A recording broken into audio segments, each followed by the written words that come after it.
O primeiro conjunto numérico surgiu há cerca de 4.000 anos antes de Cristo, a partir da necessidade do homem de um método de contagem para representar as quantidades, facilitando o comércio. O conjunto dos números naturais, que é formado por números inteiros e positivos. Algum tempo depois, por volta de 3.000 anos antes de Cristo, a partir da divisão de terras, eles sentiram uma dificuldade em mensurar as repartições inteiras, percebendo que o resultado dela não era sempre um número perfeito. Surgiu então o segundo conjunto numérico, que foi o dos números imperfeitos, hoje conhecidos como conjunto dos números racionais. Esse conjunto, além dos números naturais, é composto por grandezas que eram divididas e geravam um número decimal e até então positivo. Atenção! Nesse momento, os números racionais não eram compostos por números negativos. Durante muitos anos, pensou-se que todos os problemas que envolvessem contagem e repartição pudessem ser resolvidos apenas com esses dois conjuntos. Em 530, já depois de Cristo, estudiosos chamados pitagóricos descobriram que um número poderia ser perfeito, deficiente ou excessivo, surgindo a partir disso o Teorema de Pitágoras, junto com os números estranhos, hoje conhecidos por números irracionais.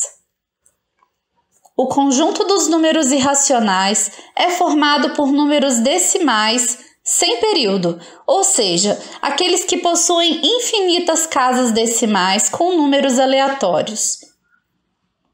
Nesse momento, estava definido que os conjuntos dos números naturais e os conjuntos dos números racionais e irracionais não negativos formavam o conjunto dos números reais.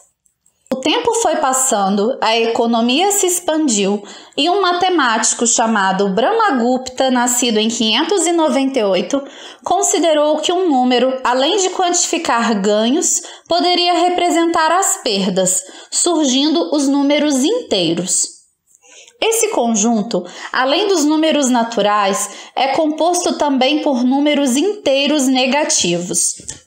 O conjunto dos números inteiros causou muita confusão, pois muitas pessoas não conseguiam conceber a ideia de representar algo que foi perdido através de um número.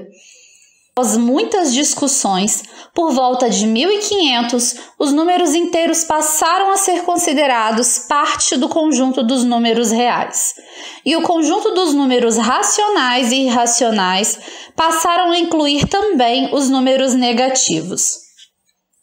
Anos se passaram e então surgiu um novo problema. Ao realizar divisões através dos conjuntos numéricos já conhecidos, muitas pessoas se deparavam com um número negativo dentro da raiz quadrada. Esses números foram chamados de impossíveis, fictícios e imaginários. Porém, em 1831, o matemático Gauss considerava olhar para estes números como uma representação no plano cartesiano, e diante dessa mudança surgiu o conjunto dos números complexos. E aí, gostou dessa história?